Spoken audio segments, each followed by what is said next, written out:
Jani, kéne a Mora Robustról videót csinálni.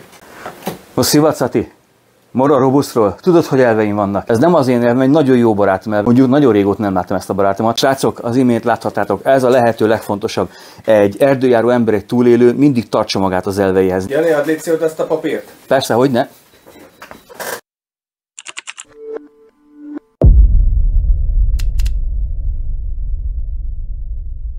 Sziasztok! Sok szeretettel köszöntök mindenkit a Kések Háza YouTube csatornáján. Az NN Nice, a Késekholok webáruház és a Magyar Késes Közösség közös munkája révén szeretnénk nektek megmutatni a hazai és a nemzetközi késeket, a hozzájuk kapcsolódó eszközök világát, valamint azokat a közegeket, ahol ezeket használjuk. Sőt, tovább megyünk, szeretnénk az élezés és a karbantartás világát megmutatni nektek, kezdve az alapoktól, valamint műhely videókat is szeretnénk mutatni, amik egy kés elkészülését a legelsőtől a legutolsó folyamatig megmutatják. Fontos, a Kések Háza soha semmilyen fizetős csatornával vagy adománykéréssel nem fog titeket traktálni. Számunkra a legnagyobb elismerés, ha követitek a munkásságunkat, és a legnagyobb megtiszteltetés, ha a mi általunk készített, forgalmazott termékeket választjátok és használjátok hosszú-hosszú éveken keresztül, amit ezúton is köszönünk nektek. Ha tetszenek a tartalmaink, ne felejts el minket bekövetni YouTube-on, Facebookon, Instán, TikTokon, X-en és Pinteresten. Nos, a csomagolásról nem kell sokat bajlódnunk, mert hogy ez már az.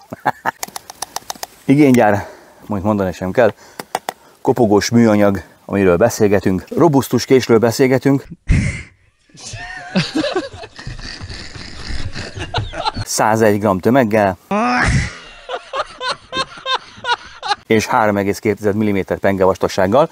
Nagyon igényes kaparóél van rajta, vagy még az sem talán. De ha ez a kés robusztus, akkor ez mi? Tehát ez 340 g 6 mm-es pengevastagság kaparóéllel, ugye? Acél az szénacél, a Mora ennyit mond róla, hogy ez egy szénacél, nem is kell többet tudnunk róla, újrahasznosított acél, hőrlágyúró anyag, kopogós műanyaggal, űrszemét, skandináv élezéssel. A markolat egyébként aránylag kényelmes, jól meg lehet fogni, hát nyilván az ember kíváncsi, hogy hogyan lehet használni.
Na csordogáljál már ide elém, kispatak, jó? Elmondom neked a frankort, mert ezek az emberek csak hűítenek téged. Nem kell megvenni ám itt csili-vili pénzekért túlárazott vackokat, azokat, amiket ilyen félházára árusítanak neked. Ez a tuti választás. Én is ezt használom. Ez a kés elpusztíthatatlan, ugyanolyan erős, mint a többi kés. Higgyél nekem, én csak ezt használom, ezzel mindent meg fogsz tudni csinálni, mert ez a kés ugyanolyan jó, mint a többi nagyon magas átfekvésű kés. Ha rám hallgatol, ezt fogod venni, mert ez az igazán jó kés. Én csak is ezt használom, a Mora klasszikot, nem, ez a heavy duty, nem, mi a picsa ez? Tényleg mi a neve? A Mora Robustot.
Tartok tőle, hogy ha nem állnék elő valami normális magyarázattal az imént látottakra, akkor a legközelebbi mora találkozón valahogy így fogadnak engem a morafanok. Igazság szerint bemutattam nektek azt a két archetipust, akit a leggyakrabban hallunk erről a késről nyilatkozni. De legyünk egy kicsit reálisak, és mutassunk valami tényleg tőlünk megszokott információhalmazt. A Mora honlapján is munkakésként szerepel, ipari késként, konstrukciós késként. Ezt a kést a Mora melósoknak készíti és ajánlja. Ezt a kést nyugaton bárhova bemész, szerszámboltba a csavarhúzó meg a munkavédelmi kesztyű mellett fölakasztva fogod találni, így ebben a megközelítésben. És hogyha innen nézzük, hogy ez egy munkakés, akkor rögtön értelmet nyer minden fikázás ezzel a késsel kapcsolatban. A melósnak teljesen mindegy, milyen acélból készül a kés. Villanyszerelőnek a többinek vágja el a vezetéket, a kötelet, blankoljon, szakítsa el a madzagokat. A melósnak teljesen mindegy, nem kell stabilizált fa meg különböző G10 anyag, legyen egy biztos, csúszásbiztos, előre-hátra elmozgásbiztos markolata, és így tökéletesen tudja használni a kését. A melósnak barmira nem kell kaparóél, meg olyan pengehát, amiről beszélgetünk. Neki egy egyszerűen parasztban jól használható késre van szüksége. És ha ebben a szegmensben közelítitek meg, és hozzáteszük, hogy mindez 5290 forint magasságában mocorog, tehát mint egy mekimenő meg hozzá egy jó desszert, vagy két desszert, akkor kicsit mindjárt megváltozik a gyereknek a fekvése. Ez egy munkakés. A low budget, a klasszikus low budget az, ami ezt a kést beemeli úgymond az outdoor közegbe. Hogy egy harmadik rétegről nem beszéltünk még, egy olyan rétegről, akinek elég keveset lehet hallani a hangját.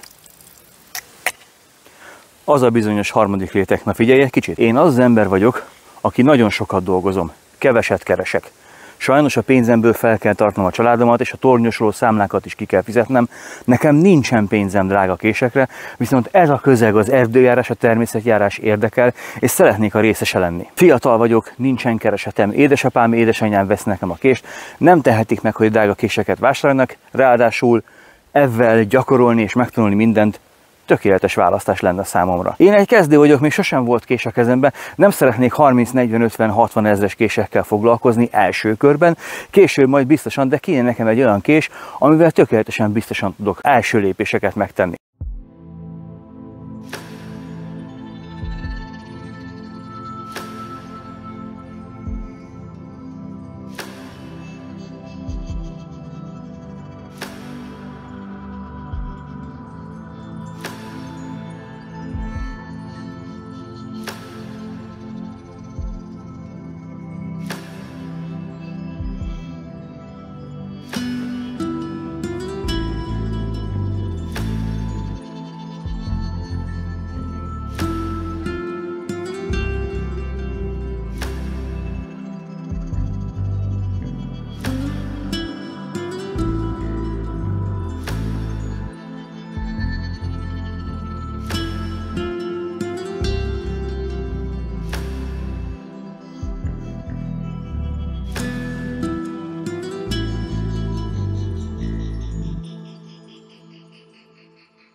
Az első két embertípus, akiről beszélgetünk a videó elején, nyilván túlfiguráztam hihetetlen színészi képességeimmel, azok az emberek, akik kisebbségi komplexus, sértértséget és egyfajta feltűnési viszketességet pakolnak a kés mögött rejlő, húzódó térbe. Ezzel viszont háttérbe szorítják a kés igazi értékeit és a fontos információkat. Mert bizony ez a harmadik réteg, ez nem kevés, nem elenyésző számú emberről beszélgetünk. Különböző korú és különböző hitvallású emberekről van szó, akik más-más dologért szeretnének csatlakozni a természetjárás közösségéhez. A lényeg az, hogy nekik ez az alternatíva jelen pillanatban majdnem az egyetlen, amit választani tudnak, és ez nagyon fontos dolog.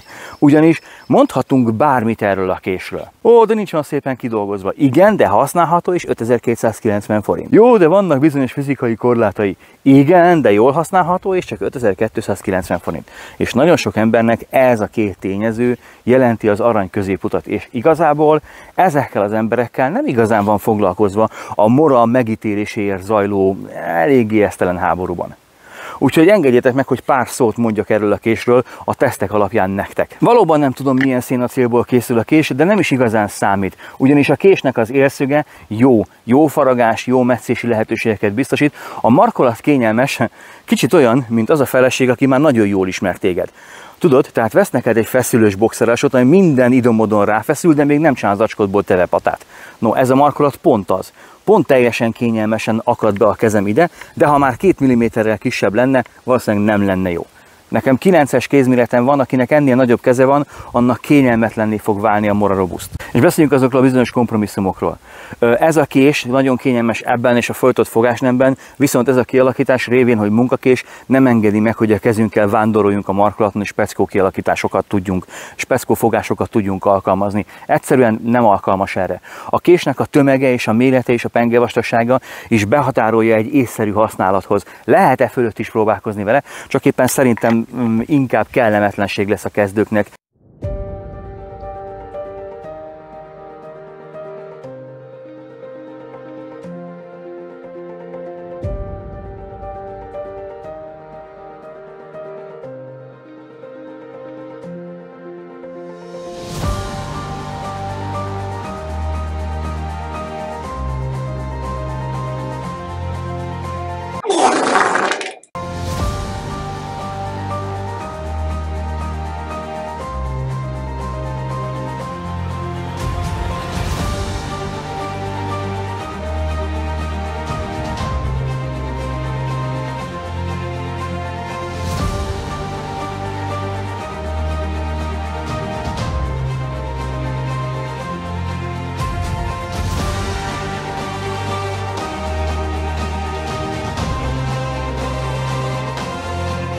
Kudarc, mint sikerélmény, hogy mondjuk csapdosni akarsz ezzel a késsel, vagy komoly sújtásokat akarsz vele elvégezni. Tehát megvannak a kompromisszumok. Ha a határain belül, ha a paraméterein belül használod ezt a kést, akkor nagyon jól fogsz vele boldogulni. Ha azon túlmész, akkor olyan nehézségekkel találkozhatsz, amit a low budget érvek sem fognak tudni leküzdeni. De fontos tisztázni, amikor megveszed ezt a kést, akkor ne keressél rajta tökéletes kialakítást és egyéb hasonló dolgokat. Még egyszer, ez egy ipari kés. Ez pedig egy outdoor kés. Tehát a kettő között nyilván különbség van. És én azt tudom mondani, hogy ha valakinek nincsen pénze outdoor késre, nyugodtan választhatja ezt a modellt, megbízható, jó választás. Gyarlók vagyunk mi emberek, gyarló vagyok én jó magam is, hiszen én is egyébként a videó elején felsorolt első archetípusba esek bele, és azért, mert mindig fel tud baszni az, amikor valaki úgy áll hozzá, hogy ez a kés mindenre jó, mint amire a többi kés. Nem jó. A helyén kell kezelni, és ezzel tudunk legtöbbet segíteni mind a kezdőknek, mind azoknak az embereknek, akiknek nincsen jobb késre pénzük. Akiknek nincsen drágább késre pénzük. Kipróbáltam, teszteltem, nem hagyott cserben. Igaz, ezt az elpusztíthatatlan jelzőt én mondjuk elengedném, mert a splittelés alkalmával egy kicsit kicakkoztam a késnek az élét, de ez belefér, és ez igazából könnyen javítható történet. Minél több ilyen apró sérülés fog történni a késedben, annál több tudást fogsz tudni mögé pakolni. És ez lenne az igazán fontos, hogy ne csak a várrángatás meg a beképzeltség legyen a kés mögötti tartalom, hanem a valós felhasználás. Nem maradt más hátra, mint hogy elköszönjünk, srácok. Ha tetszett ez a videó, akkor hüvelykúj az égbe, írjatok alá, és bimbamoljatok nekünk sokat. Találkozunk nem sokára, jók legyetek. Sziasztok!